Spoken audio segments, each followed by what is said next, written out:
snow day episode. It is the snow day episode. Oh, it's perfect. It's a snow day episode. Yay! Even though there's no snow. Don't tell DC. Alright. Hello. Welcome back to Bowls with the Bard. My name is Cakes. I'm your host. This here is Miss Jackie Madejski. Hello. She is a graduate of the Catholic University. She's also a graduate of the London Dramatic Academy. She is an actor here in the DMV. She is Hire also... me. Yeah, please hire her. She's also one of my best friends and my roommate.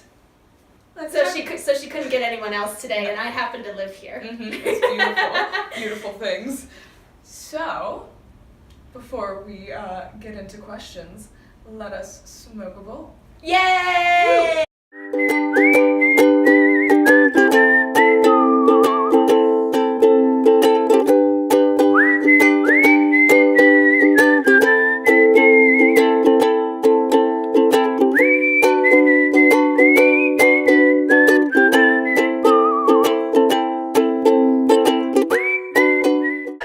You got a cough to get off. Question number 1. What experience in your life got you to love Shakespeare? So when you texted me this question, I've been thinking about it since then, and honestly, there's not many specific light bulb moment oh my gosh, I must do Shakespeare. The first experience I think just with it at all is I saw the Kenneth Branagh Love's Labour's Lost, which I know a lot of people are going to be like, it's trash, blah blah blah, it's so bad. Here's the thing though. At the time, I was still very much just a musical theater person, and I love the old 20s styles, old musical theater stuff. I really like that music. I love, jazz and things like that. That's definitely part of my music catalog. I don't know. And so I just loved the 20s style musical part of it. I was like, oh my god, look at these dance routines, look at all this, look at all that. And so fast forward to 2014, I think, so it's after sophomore year of college, I watched it again because I was like, oh man, I remember really liking it so much as a kid, and I was like, I wonder if it still holds up. And so at this point, I had a little bit more life experience with Shakespeare.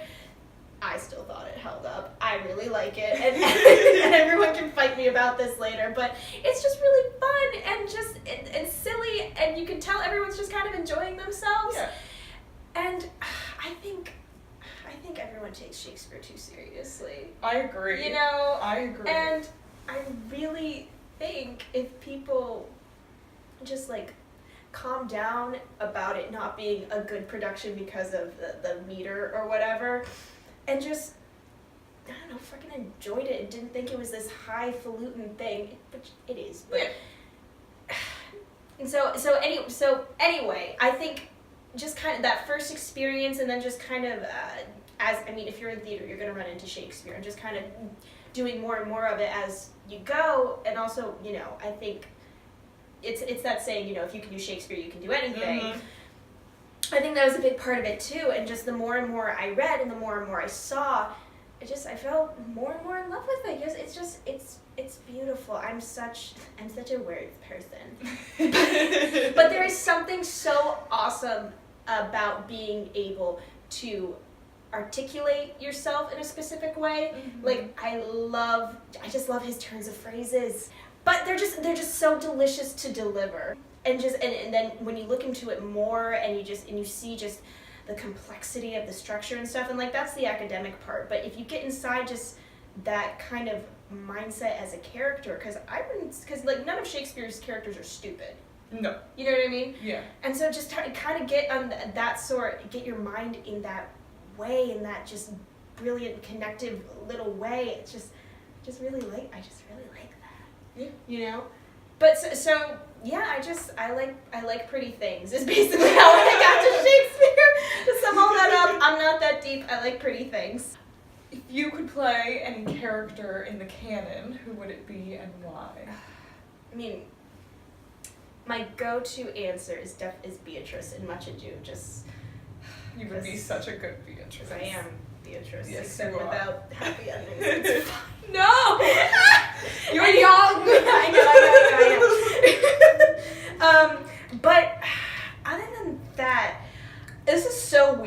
I am weirdly kind of obsessed with Merchant of Venice. I really like Shylock a lot. Ooh. Like, I have a weird Jewish fascination. It's strange. I think it's because I grew up Catholic, and so it's like Jesus was Jewish.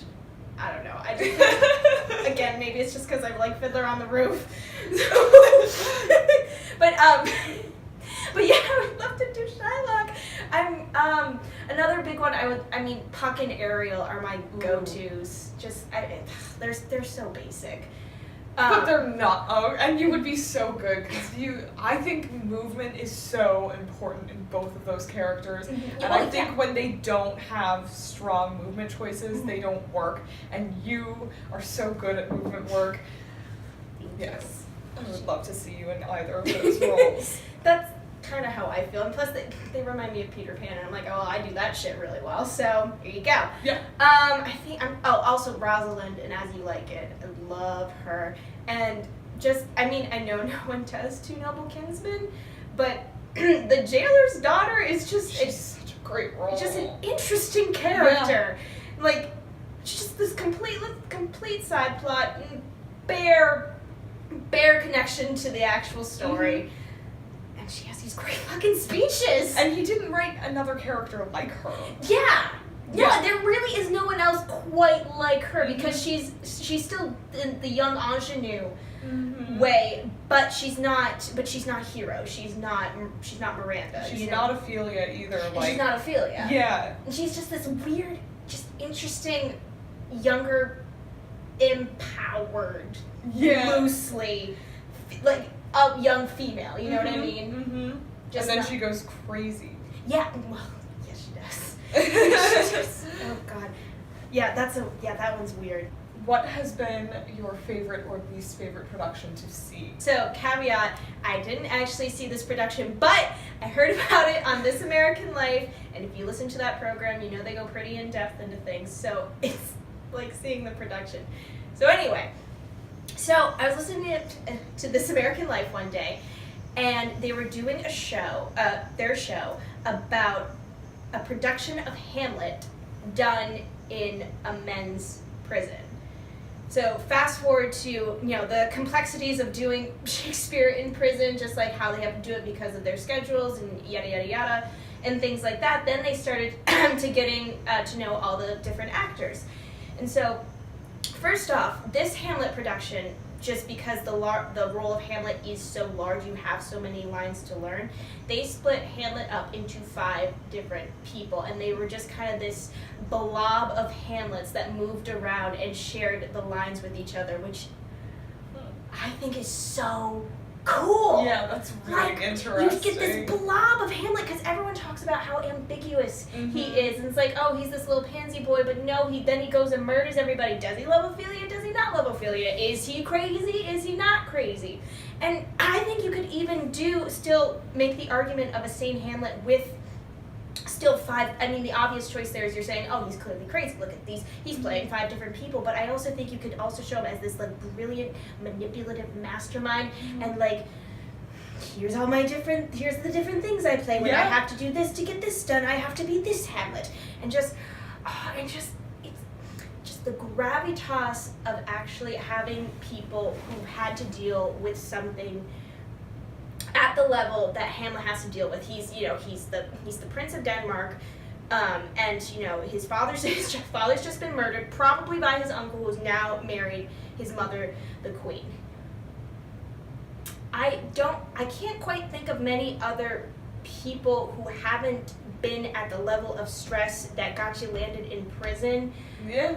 Can actually deal with that situation. Now, this might just be because, I'm 23 years old, and I don't have that much life experience, and, I am from a pretty well-off family, so I have a lot of things working against me here, but, someone who, has committed a crime, is probably not, generally speaking, not from a great economic background.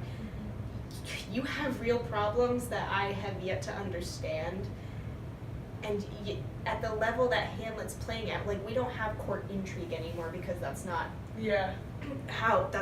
what our government is.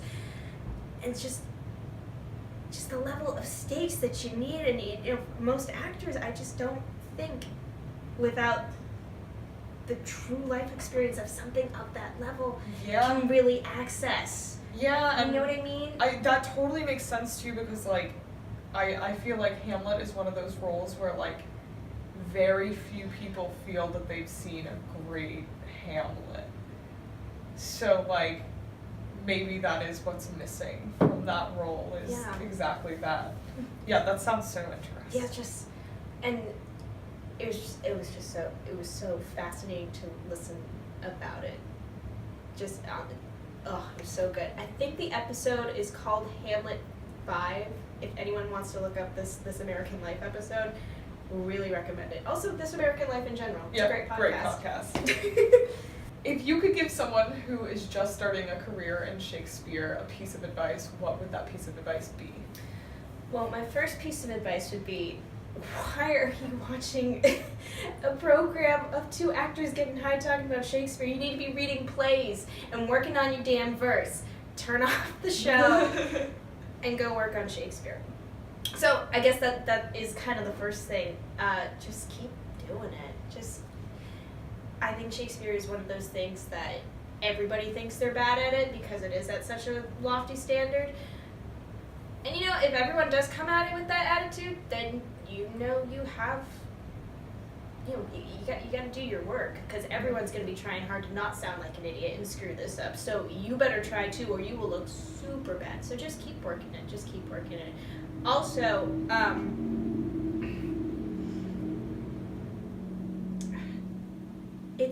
I talked about this a little bit in the beginning, but Shakespeare is not the complete opposite of what I just said. Shakespeare is not this lofty thing. Sometimes just like forget anything anybody has ever told you about how it's supposed to be done because of the verse, the meter, whatever. If that doesn't work for you, fuck it. Because if you make a strong acting choice, the right director will back you up on that and will find a way to help you support it even more while staying within the verse, because then they'll help you with that part. But you gotta get to the person part of it first. Yeah. Cool. If you enjoyed today's episode and you want to see more content like it, please like us on Facebook at Bowls with the Bard, subscribe to us on YouTube at Bowls with the Bard, and follow us on Instagram at Stone Shakespeare. We hope you enjoyed today's episode, and we will see you next time. Bye, guys. Save, oh, lay me where sad true lover never find my grave to weep there.